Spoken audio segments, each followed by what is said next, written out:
आज आपको रंगों का त्योहार होली के बारे में बताऊंगा। होली हिंदुओं का सांस्कृतिक, धार्मिक और पारंपरिक त्योहार है।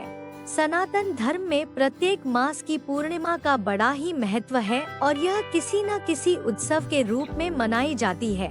उत्सव के इसी क्रम में होली वसंतोत्सव के रूप में फाल्गुन मास की पूर्णिमा के दिन मनाई जाती है। यह दिन सतयुग में विष्णु भक्ति का प्रतिफल के रूप में सबसे अधिक महत्वपूर्ण दिनों में से माना जाता है। इस साल पूर्णिमा 24 मार्च के दिन प्रदोष काल में होलिका दहन किया जाएगा और उसके दूसरे दिन धुलंडी का पर्व मनाया जाता है। होलिका दहन शुभ मुहूर्त 24 मार्च को भद्राकाल रात्रि 11:13 तक रहने वाला है। इसलिए होलिका दहन का श्रेष्ठ मुहूर्त रात्रि 11:14 से लेकर 12:20 तक रहेगा। धुलंडी का पर्व अगले दिन मनाया जाएगा। अधिकतर मतानुसार 24 मार्च को होलिका दहन होगा और 25 मार्च को होली खेली जाएगी।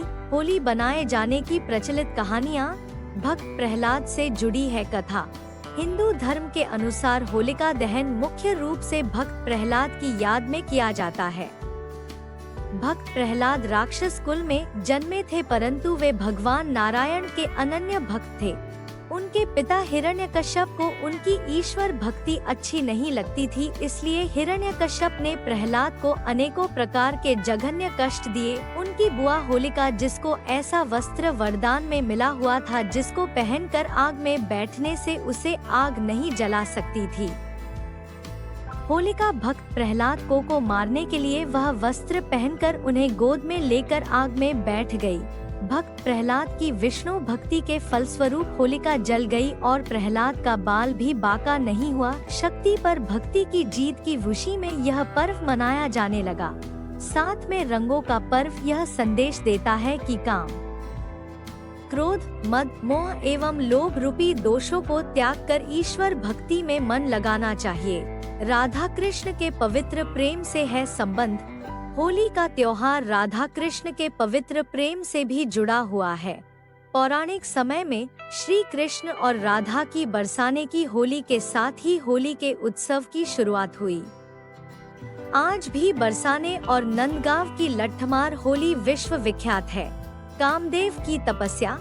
शिवपुराण के अनुसार हिमालय की पुत्री पार्वती शिव से विवाह हेतु कठोर तपस्या कर रही थी और शिव भी तपस्या में लीन थे। इंद्र का भी शिव पार्वती विवाह में स्वार्थ छिपा था कि ताड़कासुर का वध शिव पार्वती के पुत्र द्वारा होना था। इसी वजह से इंद्र आदि देवताओं ने कामदेव को शिवजी की तपस्या भंग करने भेजा। भगवान शिव की समाधि को भंग करने के लिए कामदेव ने शिव पर अपने पुष्प वाण से प्रहार किया था।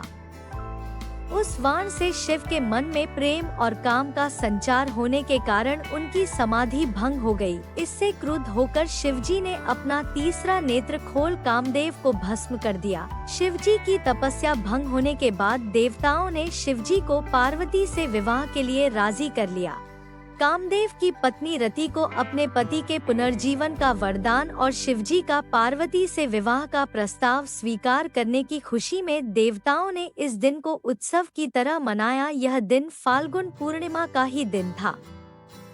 इस प्रसंग के आधार पर काम की भावना को प्रतीकात्मक रूप से जलाकर सच्चे प्रेम की विजय का उत्सव मनाया जाता है। भारत में वैसे तो कई प्रकार की होली खेली जाती है, जिसके नाम इस प्रकार से है। भारत में होली के कुछ प्रसिद्ध प्रकार लट्ठमार होली, डोल जात्रा, फगुआ, रंग पंचमी, शिगमो, याओसांग, बैठकी खादी, मंजल कुली उकुली, बसंत उत्सव और डोला है। होली के प्रकार रंगों की होली, गुलाल की होली, लट्ठमार होली, लड्डूमार होली, फूलों की होली, कीचड़ की होली। उत्तराखंड में होली के 3 प्रारूप हैं: बैठकी होली, खड़ी होली और महिला होली। हमें इस दिन राम नाम की होली खेलनी चाहिए। जैसे भक्त प्रहलाद की परमात्मा ने रक्षा की थी, वैसे ही परमात्मा हमारी हर संकट में सहायता करेगा। जैसे भक्त प्रहलाद की रक्षा की, वैसे ही हमारी भी करेंगे। लेकिन आज समाज में होली के दिन सभी लोग सुबह से ही शराब और पीरती में लिप्त रहते हैं। भगवान को कोई याद नहीं करता। होली की जानकारी अच्छी लगी तो लाइक, शेयर, सब्सक्राइब। मुकेश 1104 कहानी वाला अंत तक बने रहने के लिए दिल से धन्यवाद।